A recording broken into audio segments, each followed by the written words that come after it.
ओम नमो भगवते वासुदेवाय।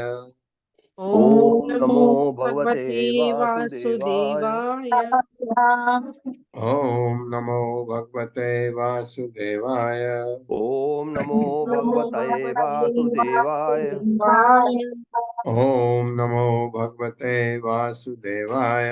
ओम नमो ओम भगवते नमो भगवते वासुदेवाय। वासुदेवाय। नारायणं नमस्कृत्य नारायणं नारायणं नमस्कृत्य नमस्कृत्य नरं चैव नरोत्तमं नरं चैव नरं नरोत्तमं देवीं सरस्वतीं व्यासं देवीं देवीं सरस्वतीं सरस्वतीं व्यासं व्यासं ततो जयमुदीरये। ततो ततो जयमुदीरये। जयमुदीरये। नष्टप्रायेषु भद्रेषु नष्टप्रायेषु नष्टप्रायेषु भद्रेषु भद्रेषु नित्यं भागवत सेवया। नित्यं नित्यं भागवत सेवया। भागवत सेवया। भगवते उत्तम श्लोके भगवत्योत्तमश्लोके भगवत्युत्तमश्लोके भक्तिर्भवति नैष्टिकी। भक्तिर्भवति नैष्ठिकी। भक्तिर्भवति नैष्ठिकी। हरे कृष्णा, आप सबका स्वागत है। हरे हरे कृष्णा प्रभु जी, हरे कृष्णा। प्रणाम। ये जड़ भरत का वर्णन चल रहा है और इसके बाद नया अध्याय होगा जिसमें जड़ भरत और राजा रहुगुण की वार्तालाप होती है। जड़ भरत बोलते नहीं हैं, लेकिन अगले इसमें वो बोल उठते हैं। कुछ बहुत अच्छा डिस्कशन है, फिर वो 2 अध्याय और उनके बारे में आएगा। एवं एव खलु, पढ़िए।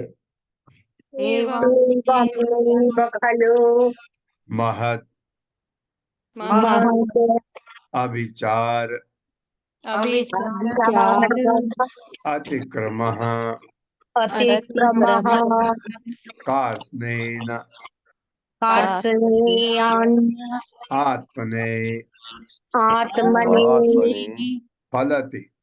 फलति। फलति।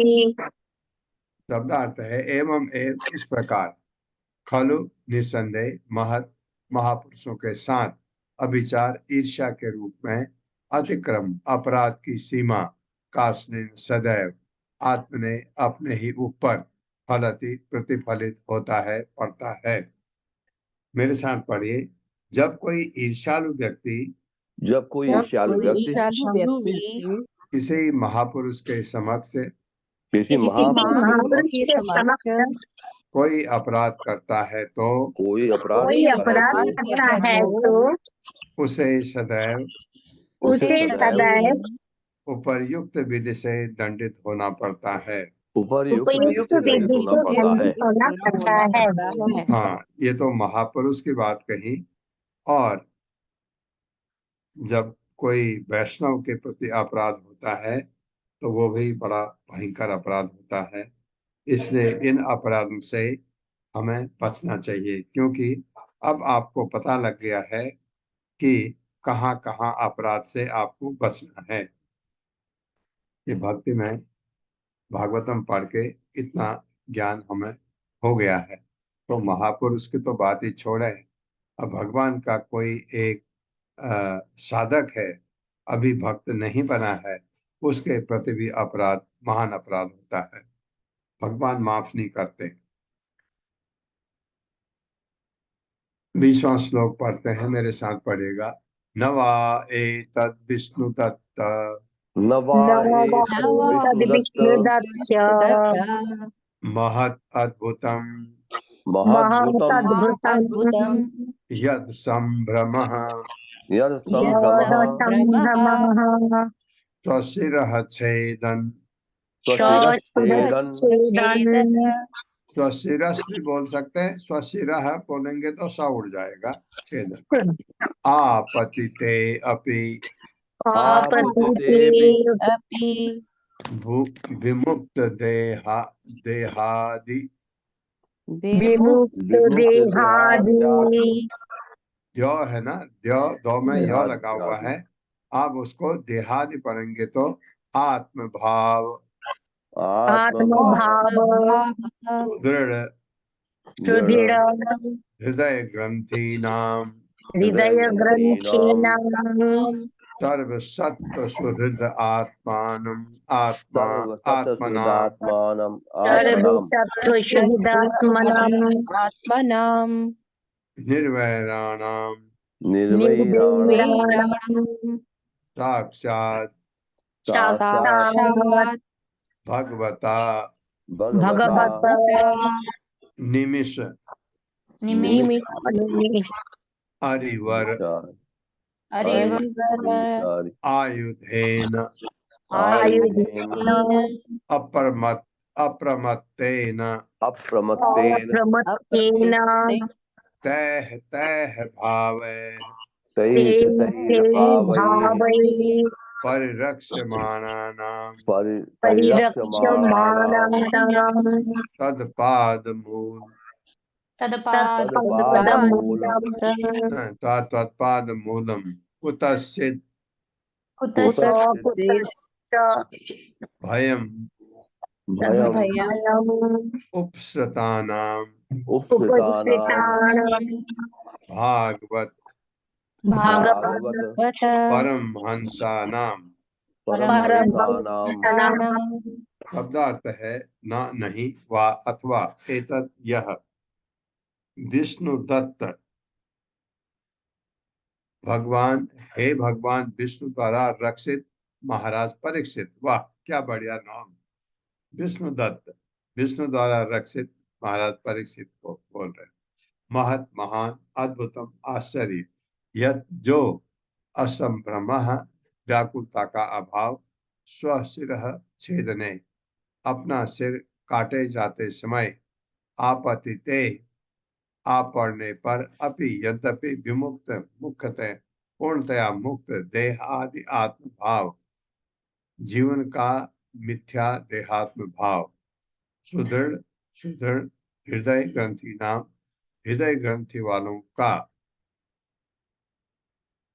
सर्व सत्व सुहृद आत्मानम अपने मन में सबों का कल्याण चाहने वाले व्यक्तियों का निर्वैराणाम जिनके एक भी शत्रु नहीं है उनका साक्षात प्रत्यक्ष भगवता श्री भगवान द्वारा अनिमिष तत्काल अरिवर शस्त्रों में श्रेष्ठ सुदर्शन चक्र आयुधेन आयुधधारी द्वारा अप्रमत्तेन कभी क्षुब्ध न होने वाला तय तय उन भावे श्री भगवान के रूपों से परिरक्ष्यमाणानाम रक्षित पुरुषों का तत्पाद मूलम श्री भगवान के चरण कमल में अकुतस्थित कहीं से भी नहीं भयम डर भय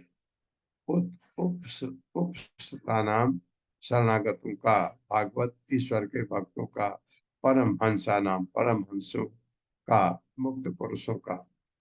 जो भगवान का भक्त है, जैसे जैसे यहाँ पर जड़ भरत को दिखाया है किसी से भी बैर नहीं है उसका, तो ऐसों से अपराध करने का फल क्या होता है। तब मेरे साथ पढ़िए। तब सुखदेव गोस्वामी ने महाराज परीक्षित से कहा, महाराज परीक्षित से कहा, हे विष्णुदत्त, हे विष्णुदत्त, आत्मा को शरीर से पृथक मानने वाले, आत्मा को शरीर से पृथक मानने वाले, अजय हृदय ग्रंथ से मुक्त, अजय हृदय ग्रंथि से मुक्त। देखिए ये अजय कहा है, अजय जिसको जीता नहीं जा सकता। हृदय ग्रंथि से आपका हृदय से जो हमारा जो लगाव है भौतिक जगत से अजय है, बहुत ही मुश्किल है उसको जीतना।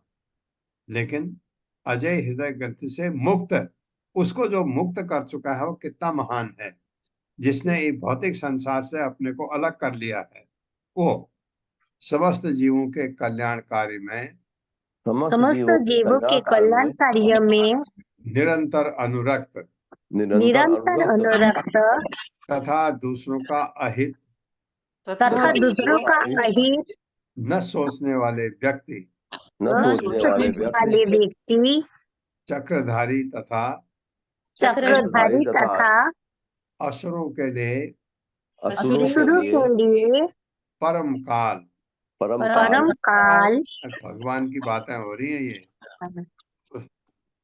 एवं भक्तों के रक्षक एवं भक्तों के रक्षक के रक्षक श्री भगवान द्वारा श्री भगवान भगवान द्वारा सदैव संरक्षित होते हैं। सदैव सदैव संरक्षित होते हैं। संरक्षित होते हैं। हाँ, ऐसे जो व्यक्ति हैं जो आत्मा को शरीर से पृथक मानने वाले, अजय हृदय ग्रंथ से मुक्त, जो मुश्किल है उससे भी मुक्त हो चुके हैं, समस्त जीवों के कल्याण कार्य में निरंतर अनुरक्त तथा दूसरों का अहित न सोचने वाले व्यक्ति को भगवान द्वारा हमेशा संरक्षित होते हैं। ये मतलब भक्त सदैव भक्त सदैव भगवान के चरण कमलों की शरण ग्रहण करते हैं। भगवान भगवान के के चरण कमल की शरण ग्रहण करते हैं। फलतः फलतः सिर कटने का अवसर आने पर भी सिर कटने का अवसर आने पर भी वे सदैव अक्षुब्ध रहते हैं। वे वे सदैव सदैव अक्षुब्ध रहते हैं। अक्षुब्ध रहते हैं। हाँ, जैसे जड़ भरत थे, उनको रखा था और काटने वाले थे, ऐसे यह उनके लिए तनिक भी विस्मयकारी नहीं होता है। ये उनके लिए उनके तनिक भी लिए तनिक से विस्मयकारी नहीं होता है। विस्मयकारी नहीं होता है। अगर वो भक्ति में रत है और वो अगर अ, वासुदेव अवस्था में है, शुद्ध सत्व में है, भगवान की भक्ति में है, उनके लिए कुछ भी, क्योंकि वो अब भगवान के संरक्षण में है, इसलिए वो निडर होते हैं, डरते नहीं। अगर उनका गर्दन चले भी जाए, उनको उसकी परवाह नहीं, क्योंकि वो भगवान से जुड़े हुए हैं। तात्पर्य माता जी। हर्षा माता जी, हरे कृष्ण। हरे कृष्ण पल्लवी माता जी। हरे कृष्ण माता जी। हरे कृष्ण प्रभु जी। तात्पर्य श्रील प्रभुपाद जी द्वारा श्रील प्रभुपाद जी की जय। भगवान के शुद्ध भक्त के ये कुछ महान गुण हैं। पहले तो भक्त अपनी आध्यात्मिक पहचान के प्रति आश्वस्त होता है। वह अपने शरीर को नहीं मानता, उससे दृढ़ विश्वास हो जाता है कि उसकी आत्मा देह से भिन्न है। फलतः उसे किसी का भय नहीं रह जाता। यहाँ तक कि जीवन का संकट उत्पन्न होने पर भी वह भयभीत नहीं होता। वह शत्रु को भी शत्रु नहीं मानता। भक्तों के ऐसे ऐसे गुण हैं। वे श्री भगवान पर सभी प्रकार से आश्रित रहते हैं और भगवान भी समस्त परिस्थितियों में उनकी रक्षा करने के लिए उत्सुक रहते हैं। इस प्रकार श्रीमद् भागवत के पंचम स्कंद के अंतर्गत जड़ भरत का सर्वोत्कृष्ट चरित्र नामक 9वें अध्याय का भक्ति वेदांत तात्पर्य पूर्ण हुआ। हरे कृष्ण। धन्यवाद माता जी। ये अब देखिए, ये जो वर्णन किया है सारा फिट बैठता है जड़ भरत पर।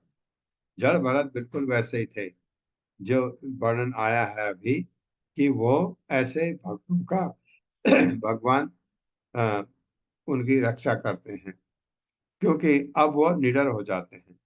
जैसे एक बच्चा कहीं पर है असहाय, अचानक उसका बाप वहां पर आ जाए या माँ वहां पर आ जाए, बच्चा माँ या बाप से एकदम चिपक पड़ता है। अब उसको डर नहीं है, क्योंकि माँ बाप आ गए, संरक्षक आ गए। इसी तरह भगवान का भक्त जो होता है, जब वो अपने को भगवान के को समर्पित कर देता है, फिर डरने की क्या बात है, वो ऐसी अवस्था में आ जाता है। अब 10वां अध्याय शुरू करने से पहले 6 श्लोक। ओम नमो भगवते वासुदेवाय। ओम नमो भगवते वासुदेवाय। जन्माद्यस्य यतोऽन्वयात् जन्माद्यस्य यतोऽन्वयात् इतरस्तस्य अर्थेषु अभिज्ञः स्वराट् इतरतश्चार्थेषु विज्ञः स्वराट् तेने ब्रह्महृदाय आदिकवये तेने ब्रह्महृदाय आदिकवये मुह्यन्ति यत् सूर्यः मुह्यन्ति यत् सूरयः तेजो वारिमृदां यथा विनिमयो तेजो वारिमृदां यथा विनिमयो यत्र त्रिसर्गो अमृषा यत्तति सर्वोऽर्षा धाम्ना स्वेन सदा निरस्तकुहकम् धाम्ना स्वेन सदा निरस्तकुहकम् सत्यं परं धीमहि। सत्यं परं धीमहि। दूसरा श्लोक। धर्मः प्रोजित कैतवो अत्र धर्मः प्रोषित कैतवोऽत्र परमो निर्मत्सराणां सताम् परमो निर्मत्सराणां सताम् वेद्यं वास्तवम् अत्र वस्तु वेद्यं वास्तवमत्र वस्तु शिवदं तापत्रयोन्मूलनम् शिवदं तापत्रयोन्मूलनम् श्रीमद्भागवते महामुनिकृते श्रीमद्भागवते महामुनिकृते किं वा परैरीश्वरः किं वा परैरीश्वरः सद्यो हृदि अवृद्धते अत्र सद्यो ह्यवरुध्यते यत्र कृतिभिः शुश्रूषुभिः तत्क्षणात् कृतिभिः शुश्रूषुभिः तत्क्षणात् तीसरा श्लोक। निगम कल्पतरोर्गलितं फलम् निगम कल्पतरोर्गलितं फलम् सुखमुखाद् अमृतद्रव संयुक्तम् सुखमुखादमृतद्रव संयुतम् पिबत भागवतं रसमालयम् पिबत भागवतं रसमालयम् मुहुर्हो रसिकाः भुवि भावुकाः मुहुर्हो रसिका भुवि भावुकाः चौथा एते चांस कला पुंसः एते चांशकलः पुंसः कृष्ण तो भगवान स्वयं कृष्णस्तु भगवान् स्वयम् इंद्रारिव्याकुलं लोकम् इन्द्रादिव्याकुलं लोकम् मुदयन्ति युगे युगे मिलयन्ति युगे युगे जन्म गुई। ये आ गया आपका पांचवा श्लोक। जन्म गुह्यम भगवतो जन्म गुह्यं भगवतो य एतत्प्रियतो नरः य एतत्प्रयतो नरः सायं प्रातर्गणं भक्त्या सायं प्रातर्गणं भक्त्या दुःखग्रामाद् विमुच्यते। दुःखग्रामाद् विमुच्यते। छठा श्लोक चतुश्लोकी का पहला। अहम एवासम एवाग्रे अहमेवासमेवाग्रे न अन्यद् यत् सत् असत् परम् नान्यत् असत् परम् पश्चात् अहम यद् एतच्च पश्चादहं जाति तच्च यो अवशिष्येत सो अस्मि अहम्। यो यो यवशिष्यते सोऽस्म्यहम्। बहुत अच्छा, बहुत अच्छा। 10वां अध्याय में आपका स्वागत है। अब आता है जड़ भरत तथा राजा रहुगुण की वार्ता। ये राजा रहुगुण क्या थे, अभी इसमें मैं पढ़ता हूँ, सुनिएगा ध्यान से। इस अध्याय में भरत महाराज अर्थात जड़ भरत को सिंधु तथा सभी राज्यों के शासक राजा रहुगुण ने अंगीकार कर लिया। उस राजा ने जड़ भरत को अपनी पालकी ढोने के लिए विवश किया और पालकी को ठीक से न उठाने के कारण उसको फटकार लगाई। पहले प्यार से बोला, फिर डांटा उसने, अभी पढ़ेंगे। राजा रहुगुण को पालकी ढोने वाले कहार की आवश्यकता थी, जिसके लिए पालकी ढोने वालों के मुखिया ने जड़ भरत को अत्यंत उपयुक्त पाया, क्योंकि वो बहुत हट्टे कट्टे थे शरीर के। इसने सोचा इसको ले चलते हैं, वो मना करते ही नहीं थे। अतः उसे पालकी ढोने के लिए बाध्य किया गया। जड़ भरत ने इस आज्ञा का प्रतिवाद नहीं किया, उल्टे वे इसे विनम्रता पूर्वक स्वीकार करके पालकी ढोने लगे। जब वे पालकी उठाए रहते तो वे सतर्क होकर देखते चलते कि उनके पांव के नीचे एक चींटी तक न आ जाए, और जब कोई चींटी दिखती तो वे उससे निकल जाने तक रुके रहते अब पालकी ऐसे चलती नहीं। अब देखिए, फलतः वे अन्य कहारों के साथ कदम मिलाकर नहीं चल पाए। इससे पालकी में बैठा राजा अत्यंत विचलित हुआ, क्योंकि पालकी हिल रही थी, तीन चले एक नहीं चला, और उसने जड़ भरत को भद्दी गाली दी। किंतु जड़ भरत ने कोई प्रतिवाद नहीं किया, क्योंकि वे देहात्म बुद्धि से सर्वथा मुक्त थे। तो गुस्सा किसको आता है? देहात्म बुद्धि वाले को। हम लोगों को गुस्सा आता है, क्योंकि देहात्म बुद्धि है हमारी। वे पालकी उठाए चलते रहे। जब उन्होंने फिर वैसा ही किया तो राजा ने उसे दंडित करने की धमकी दी। प्रतिक्रिया स्वरूप जड़ भरत बोलने लगे। पहली बार आप देख रहे हैं जड़ भरत बोले। उन्होंने राजा द्वारा प्रयुक्त गंदी भाषा का प्रतिवाद किया। जड़ भरत के उपदेश सुनकर राजा को आत्मज्ञान हुआ।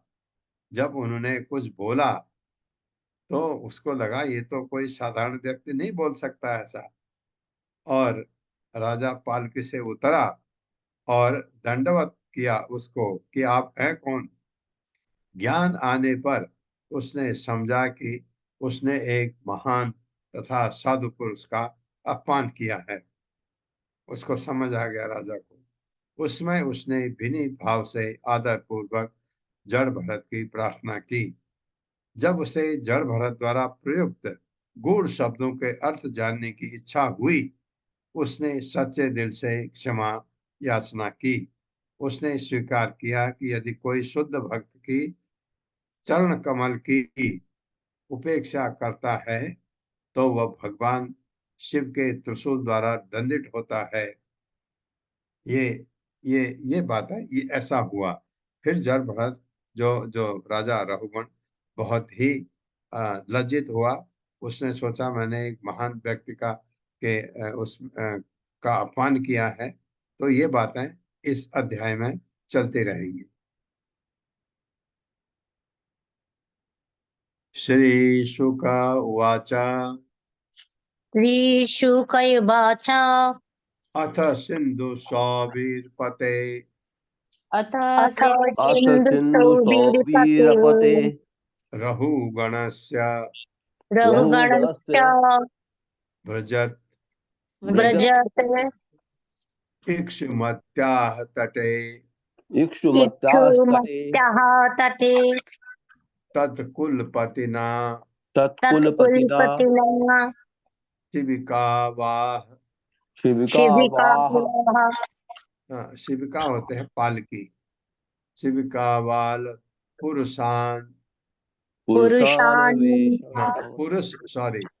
अन्वेषण समय पुरुषान्वेषण पुरुषन्वेषण समये समये देवेन उपसादितः दैवेन दैवेनोपसादितः कुशादितः द्विजवर सद्विजबर उपलब्ध उपलब्ध उपलब्ध एष पीवा युवा ईश एषु पीवा युवा पीवाजुवा संहनन अंगो संहननङ्गो नांगो गोखर गोखर बद्धुरम गोखर बद्धुरम गोखरबद्धुरम् बोढुम अलम इति बोधुमलमिति बोढुमलमिति पूर्वविष्टि गृहीते पूर्वविष्टि गृहीतैः पूर्वविष्टिगृहीतैः सह गृहीतः सह सह गृहीतः गृहीतः प्रसव मत मत प्रसद मदद अर्ह कुशभम् प्रसवमतदरः अतः उवाह वाह उवाह शिविकाम शिविकाम् शिबिकाम् स महानुभावः। स स महानुभावः महानुभावः शब्दार्थ है श्री शुकवाच सुखदेव गोस्वामी बोले अथ इस प्रकार सिंधु सौवीर पते सिंधु तथा सौवीर राज्यों के शासक के रहुगणस्य रहुगण नामक राजा के ब्रजतः कपिल के आश्रम जाते हुए ब्रजतः ओके इक्षुमत्याः तटे इक्षुमती तट पर इक्षुमती नदी एक होगी तत्कुलपतिना पालकी ढोने वालों के सरदार द्वारा शिविका वाह पालकी वाहक बनने के लिए पुरुष अन्वेषण समय आदमी की खोज करते हुए दैवेन भाग्य से उपसादितः पास गए हुए सह वह द्विजवरः ब्राह्मण पुत्र जड़ भरत उपलब्ध प्राप्त ऐसा यह पुरुष पीवा अत्यधिक बलिष्ठ युवा तरुण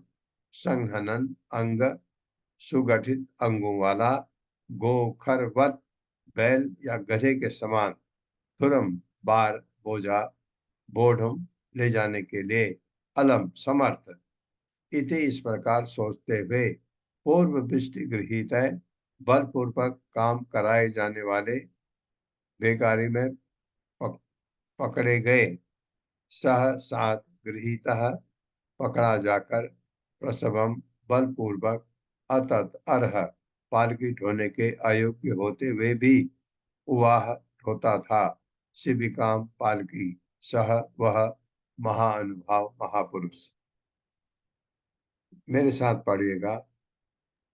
सुखदेव गोस्वामी आगे बोले, सुखदेव गोस्वामी आगे बोले, हे राजन, हे राजन, ये कथा वो सुना रहे हैं परीक्षित महाराज को। इसके बाद सिंधु तथा सौबीर प्रदेशों का शासक सिंधु तथा सौबीर प्रदेशों का शासक रहुगण कपिल आश्रम जा रहा था। जब राजा के मुख्य कहार यानी पालकी वाहक इक्षुमती के तट पर पहुंचे तो उन्हें एक और कहार की आवश्यकता हुई। अतः वे किसी ऐसे व्यक्ति की खोज करने लगे। हाँ, ऐसा व्यक्ति उनको चाहिए था और दैववश उन्हें जड़ भरत मिल गया। उन्होंने देखा, जड़ भरत से बात नहीं की, मिला, देखा कि ये ठीक है। उन्होंने सोचा कि यह तरुण और बलिष्ठ है, और इसके अंग प्रत्यंग सुदृढ़ हैं, यह बैलों तथा गधों के तुल्य, बोझा ढोने के लिए अत्यंत उपयुक्त है। ऐसा सोचते हुए यद्यपि महात्मा जड़ भरत ऐसे कार्य के लिए सर्वथा अनुपयुक्त थे, तो भी कहारों ने बिना झिझक के पालकी ढोने के लिए उन्हें बाध्य कर दिया। हाँ, बाध्य क्या कर दिया, उनको कहा ढो, वो तो मना करते नहीं थे। ऐसा हुआ तो उन्होंने, अब क्या होता है, यदा हि द्विजवरसेषु मात्र अवलोकन अनुगतेर्न समाहिता पुरुष गति तदा विषम गताम स्वशिविकाम रहुगण उपधार्य पुरुषान अधिवहत आह हे बोधारः साधु अतिक्रमत। साधु है ना,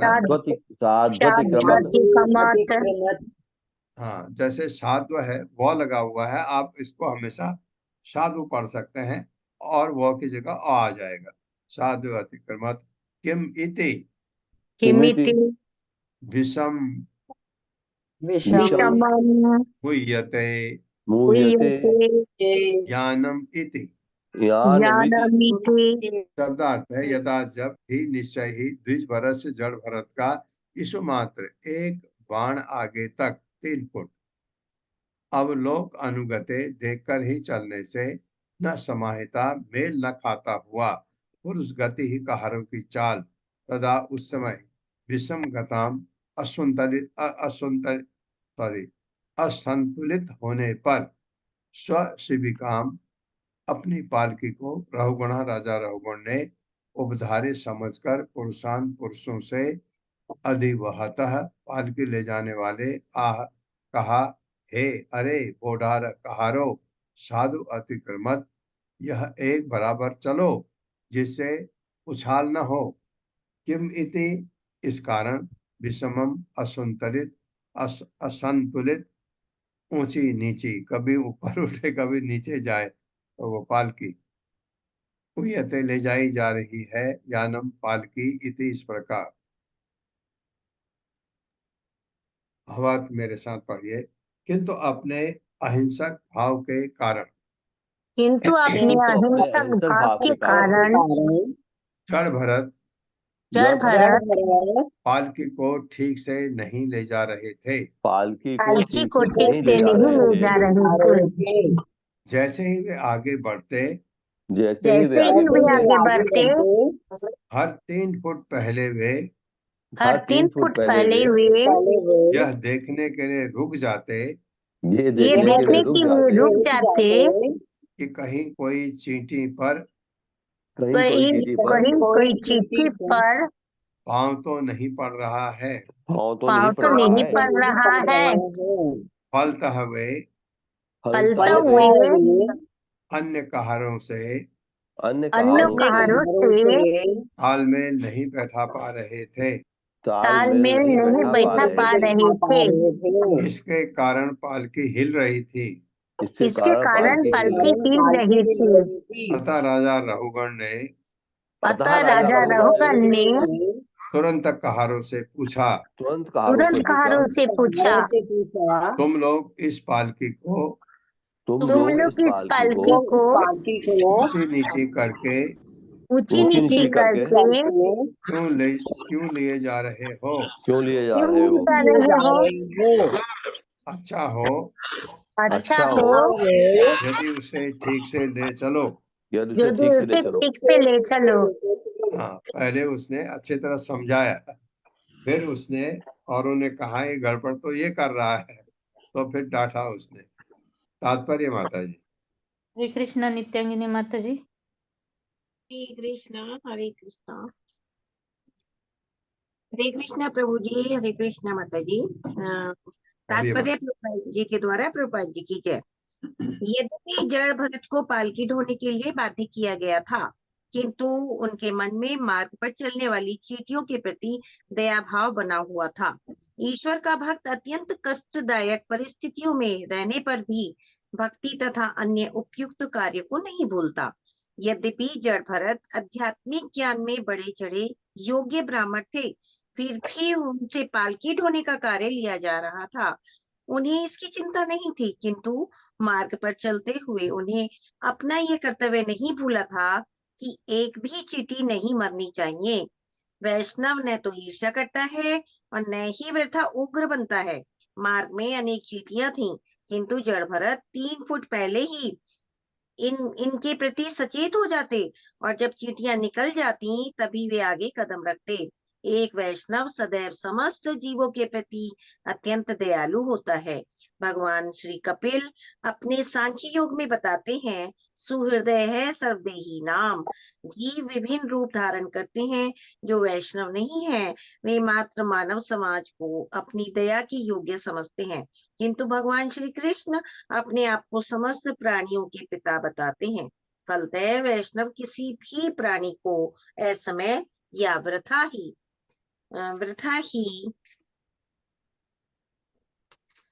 विनिष्ट नहीं होने देता। समस्त जीवों को विशेष भौतिक देह रूप में बंद कर कुछ अवधि पूरी करनी होती है। उन्हें अन्य देह में उन्नत होने या विकास करने के पूर्व विशिष्ट देह के लिए निर्धारित अवधि पूरी करनी होती है। इस प्रकार किसी पशु या अन्य जीव का वध उसे किसी विशेष देह में निर्धारित की गई कैद की अवधि पूरी करने के मार्ग में बाधक बनाता है। अतः किसी को भी अपनी इंद्रिय तृप्ति के लिए प्राणियों का वध नहीं करना चाहिए, क्योंकि इससे वह पाप कर्म में फंस जाता है। हरे कृष्णा प्रभु जी, यही धन्यवाद। वो कर रहे थे जिससे पालकी हिल रही थी।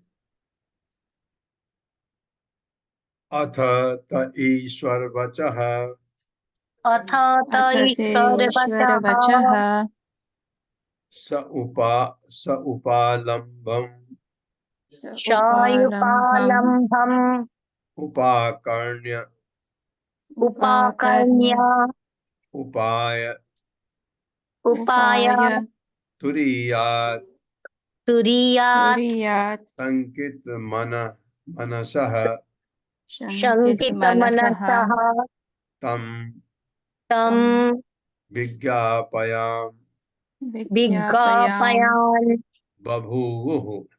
बभूवुः।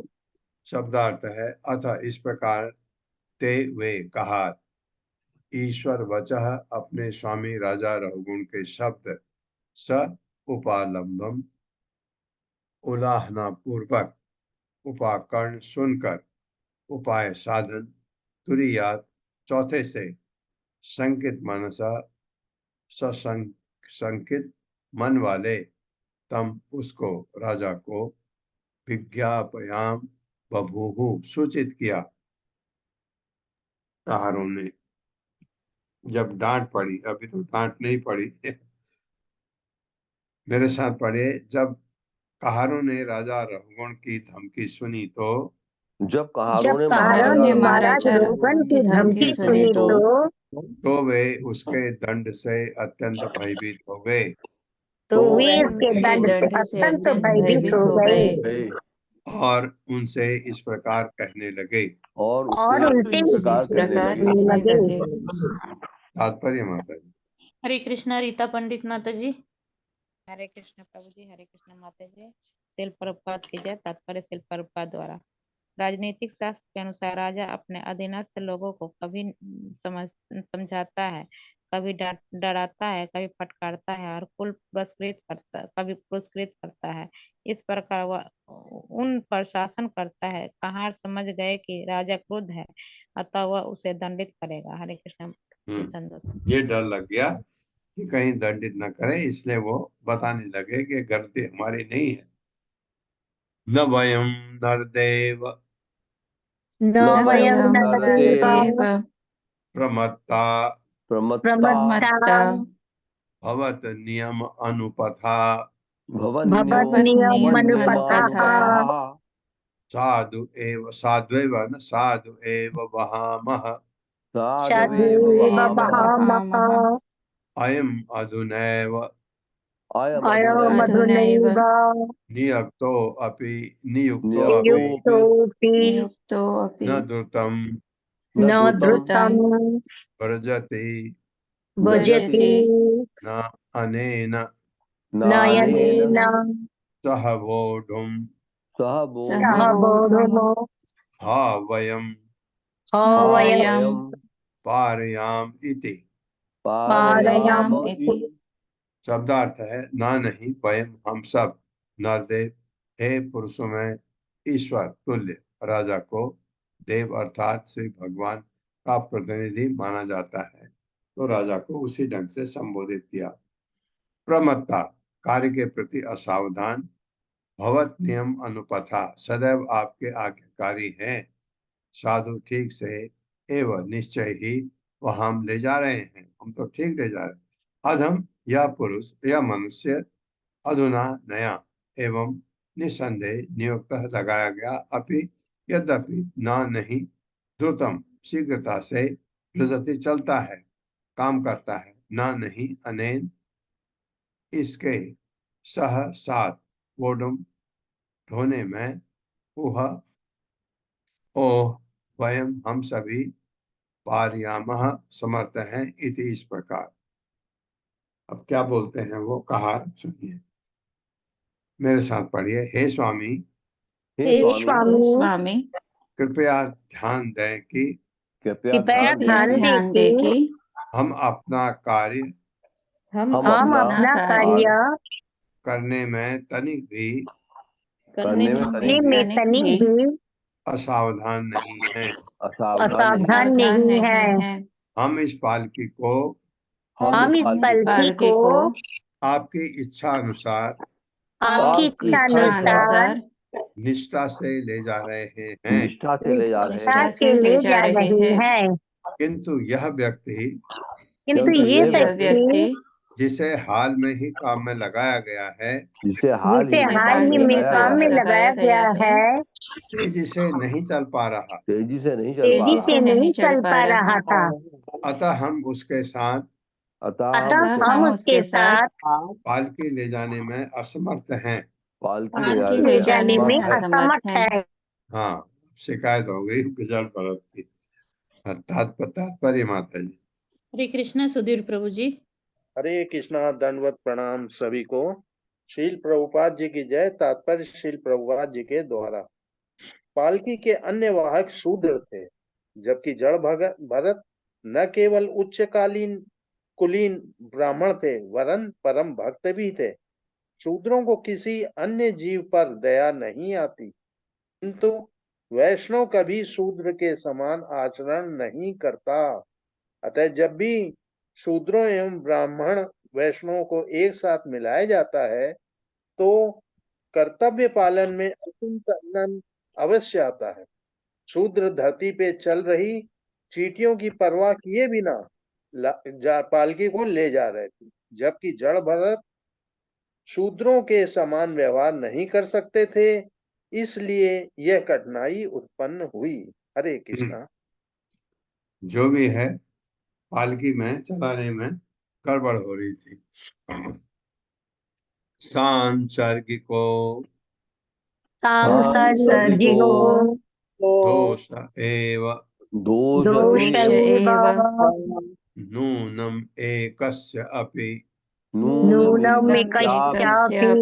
सर्वेषां सर्वेषां सांसर्गिकाणां सांसर्गिकाणां भवितुम् अर्हति इति भवितुम् अर्हतीति निश्चित्य निश्चित्य निशम्य निशम्य कृपणवचो कृपणवचो राजा रहुगण राजा रहुगण उपासित वृद्धो अपि उपासित वृद्धोऽपि निसर्गेण निसर्गेण बलात्कृत बलात्कृत्य ईषद उत्थित उत्थित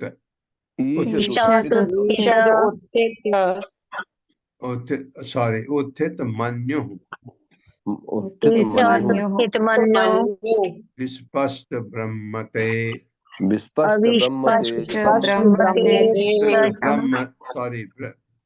विप्रष्ट ब्रह्म तेजसम अविस्पष्ट तेजसं जात वेद सम इव जातवेदसमिव रजस आवृतम रजसावृतम् आवृत मति आह मतिराः सांसर्गिकः संसर्ग से उत्पन्न दोषः अवगुण त्रुटि एव निसंदेह नूनम निश्चय ही एकस्य एक व्यक्ति का अपि यद्यपि सर्वेषां अन्य सभी सांसर्गिकाणां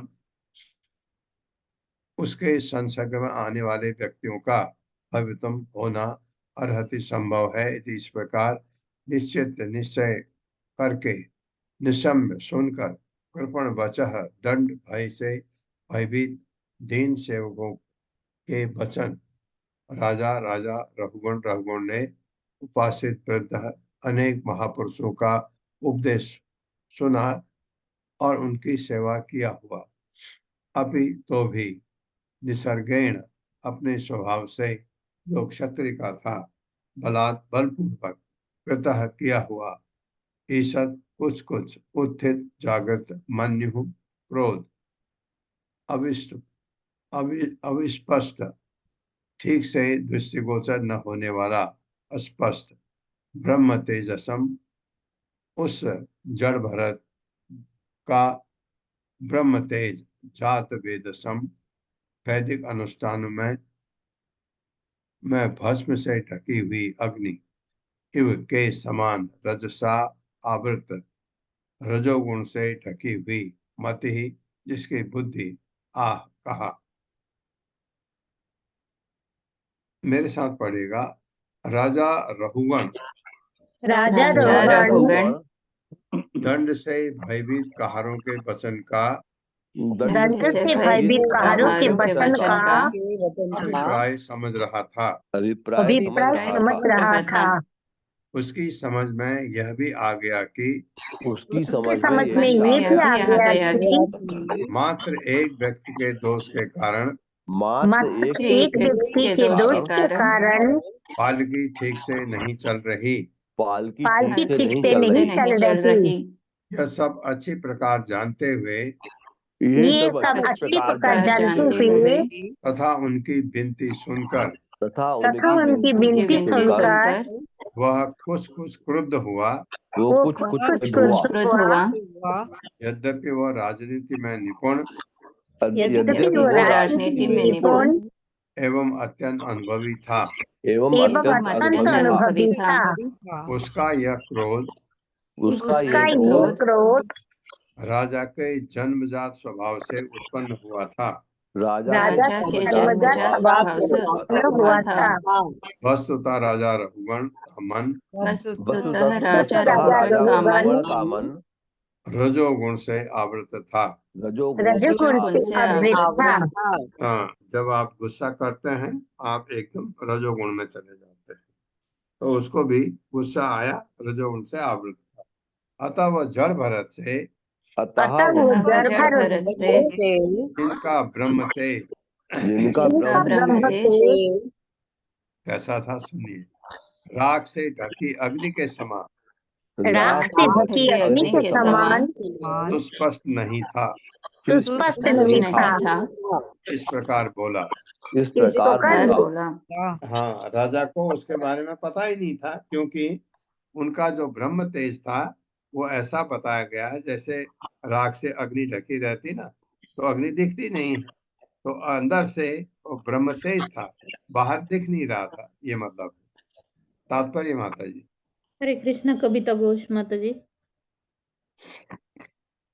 हरे कृष्ण माता जी, दंडवत प्रणाम। हरे कृष्ण प्रभु जी, दंडवत प्रणाम। श्रीला प्रभुपाद द्वारा तात्पर्य श्रीला प्रभुपाद की जय। इस श्लोक में रजोगुण तथा सत्वगुण का अंतर बताया गया है। यद्यपि राजा राजनीति और राज्य संचालन में निपुण था, तो भी राजगुणी होने के कारण थोड़ा विचलित होने पर क्रुद्ध हो गया। उन्होंने गूंगे तथा बहरे बनावे के कारण हो रहा अन्याय जड़ भरत को सहना पड़ा था, तो भी वे अपने आत्मज्ञान के कारण शांत बने रहे। इतने पर भी उनका ब्रह्म तेज उनके शरीर से स्पष्ट रूप से झलक रहा था। हरे कृष्ण प्रभु जी, दंडवत प्रणाम। धन्यवाद माता जी। एक श्लोक और कर लेते हैं। अहो कष्टम भ्रातः व्यक्तम उरु परिश्रांतो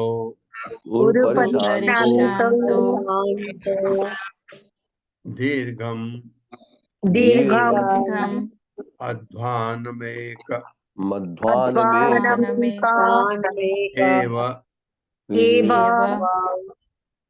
एव उहिवान शुचिरम नाति पीवा न संहनन अंगो जरसा उपद्रतो। हाँ, चौप बोलेंगे, चौप प्रदो भी पढ़ सकते हैं।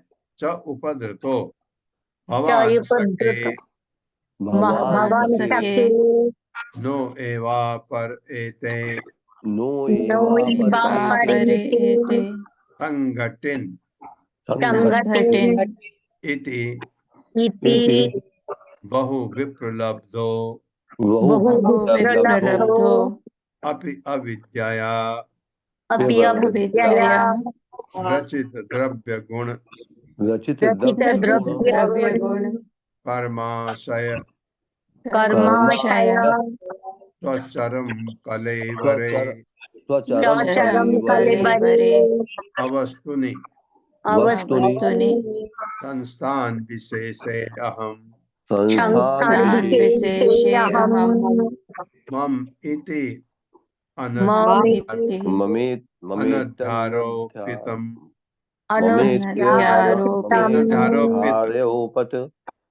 मिथ्या प्रत्ययो मिथ्या प्रत्ययो ब्रह्मभूतः तूष्णीम् शिविकाम् पूर्ववत् उवाह। शब्दार्थ है ओहो ओह कष्टम, कितना कष्टप्रद है यह बता रहा है रघुगण गुस्से से। प्रातः मेरे भाई व्यक्तम स्पष्ट उरु अत्यंत परिश्रांत थके हुए दीर्घम लंबा अध्वानम मार्ग एक अकेले एवं ही उहिवान होते हुए सुचिरम दीर्घ काल तक न नहीं अति पीवा अत्यंत हट्टा कट्टा न नहीं संघनन अंग सुगठित शरीर जरसा बुढ़ापे से च भी उपद्रुत विचलित दबाया हुआ भगवान आप सखे मेरे मित्र नो इव निश्चय ही नहीं अपरे दूसरे एते ये सब संगठिनः सहकर्मी इति इस प्रकार बहु अत्यधिक विप्रलब्ध ताना मारे जाने पर अपि यद्यपि अविद्या अज्ञान से रचित रचा हुआ द्रव्य गुण कर्म आशय भौतिक तत्वों गुणों तथा कर्म फल एवं आकांक्षाओं से के मिश्रण में स्वचरम कलेवरे शरीर में जो सूक्ष्म तत्वों यानी मन बुद्धि अहम से चालित है अवस्तुति ऐसी भौतिक वस्तुओं में संस्थान विषय से विशेष मनोवृत्ति वाला अहम मम मैं तथा मेरा इति इस प्रकार अनध्यारोपित ऊपर से थोपा नहीं मिथ्या झूठा प्रत्यय विश्वास ब्रह्मभूत स्वरूप सिद्ध ब्रह्म पद को प्राप्त तूष्णीम जो चुप रहकर शिविकाम पालकी पूर्ववत पहले की तरह वह ले गया। मेरे साथ पढ़िए। राजा रघुगण ने जड़ भरत से कहा राजा रघुगण ने जड़ भरत से कहा मेरे भाई ये अब व्यंग चल रहा है। व्यंग कष्ट यह कितना कष्टप्रद है। ये कितना कष्टप्रद है। तुम निश्चय ही अत्यंत थके लग रहे हो। तुम निश्चय ही अत्यंत थके लग रहे हो क्योंकि तुम बहुत समय से और लंबी दूरी से किसी की सहायता के बिना अकेले ही पालकी ला रहे हो। हाँ ये व्यंग है, वो तो वहीं से चल ले जा रहा है। इसके अतिरिक्त बुढ़ापे के कारण तुम अत्यधिक परेशान हो। हाँ वो तो जवान है, ये भी व्यंग है उसके ऊपर। हे मित्र मैं देख रहा हूँ कि तुम न तो मोटे ताजे हो नहीं हट्टे कट्टे हो। क्या तुम्हारे सांप के कहार तुम्हें सहयोग नहीं दे रहे। तुम्हें सहयोग नहीं दे रहे। सहयोग नहीं दे रहे। हाँ, फिर क्या कहा? और इस प्रकार राजा ने इस प्रकार राजा ने जड़ भरत को ताना मारा, जड़ भरत को भरत ताना को मारा। ताना मारा। किंतु इतने पर भी जड़ भरत को किंतु इतने पर भी जड़ भरत को शरीर की शुद्धि नहीं थी। शरीर की शुद्धि नहीं थी। उसे ज्ञान था कि वो शरीर नहीं है, उसे ज्ञान था कि वो शरीर नहीं है क्योंकि वह स्वरूप सिद्ध हो चुका था। क्योंकि वो स्वरूप सिद्ध हो चुका था। वह न तो मोटा था, वो वो न तो मोटा था न पतला, न पतला, नहीं उसे पंच स्थूल भूतों तथा न ही उसे पंच भूतों तथा तीन सूक्ष्म तत्वों के तीन सूक्ष्म तत्वों के इस स्थूल पदार्थ से इस इस स्थूल पदार्थ से कुछ लेना देना था। कुछ लेना देना था। उसे भौतिक शरीर तथा उसे भौतिक शरीर तथा इसके दो हाथों दो पैरों से इसके दो हाथों तथा दो पैरों से कोई सरोकार न था। कोई सरोकार न था। दूसरे शब्दों में दूसरे शब्दों में हार चाहे तो कह सकते हैं कि कहना चाहे तो कह सकते हैं कि अहम ब्रह्मास्मि, वो अहम ब्रह्मास्मि अर्थात ब्रह्म रूप को प्राप्त हो चुका था। अर्थात ब्रह्म रूप को प्राप्त हो चुका था। अतः राजा की व्यंग्यपूर्ण आलोचना का राजा की व्यंग्यपूर्ण आलोचना का उस पर कोई प्रभाव नहीं पड़ा। उस पर कोई प्रभाव नहीं पड़ा। वो बिना कुछ कहे वो बिना कुछ कहे पूर्ववत पालकी को उठाए चलता रहा। पालकी को उठाए चलता रहा। तात्पर्य माता जी। हरे कृष्णा सोनिया अग्रवाल माता जी। हरे कृष्ण माता जी। श्री प्रभुपाद जी की जय। तात्पर्य श्री प्रभुपाद जी के द्वारा। जड़ भरत पूर्णतया मुक्त थे। जब डाकुओं ने उनके शरीर की बलि देनी चाही, तब भी उन्हें कोई चिंता नहीं थी, क्योंकि उन्हें ज्ञात था कि वे शरीर नहीं हैं। यदि उनका शरीर नष्ट भी कर दिया जाता तो भी वे चिंता नहीं करते, क्योंकि उन्हें श्रीमद् भगवद गीता की इस उक्ति न हन्यते हन्यमाने शरीरे पर पूरा विश्वास था। उन्हें पता था कि शरीर के मारे जाने पर भी उन्हें नहीं मारा जा सकता। यद्यपि उन्होंने कोई विरोध नहीं किया, किंतु पूर्ण पुरुषोत्तम भगवान अपने भक्त के प्रति डाकुओं के इस अन्याय को नहीं सहन कर सके। अतः भगवान श्री कृष्ण के अनुग्रह से वे बच गए और डाकू मारे गए। इस घटना में पालकी ढोते समय भी उन्हें पता था कि वे शरीर नहीं है। उनका शरीर पालकी ले जाने में पूर्ण सक्षम था, क्योंकि वे हृष्ट पुष्ट तथा सुगठित थे। देहात्मबोध से मुक्त होने के कारण राजा के व्यंग्य वचनों का उन पर कोई प्रभाव नहीं पड़ा। शरीर की उत्पत्ति कर्म के अनुसार होती है और भौतिक प्रकृति एक विशेष प्रकार के शरीर के विकास हेतु समस्त सामग्री जुटाती है। शरीर के अंदर की आत्मा शरीर की रचना से पृथक है। अतः शरीर के प्रति किया गया कोई उपकार या उपकार आत्मा को प्रभावित नहीं करता। वैदिक आदेश है असंगो ह्यम पुरुषः।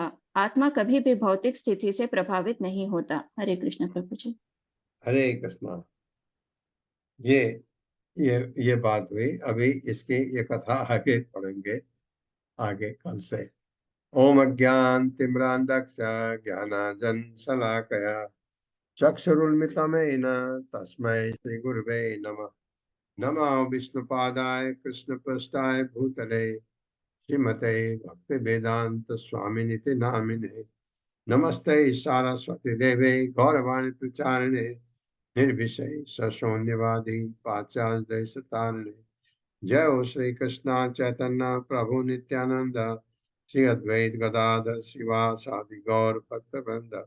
हरे कृष्णा कृष्ण कृष्णा हरे हरे, हरे राम राम राम हरे हरे।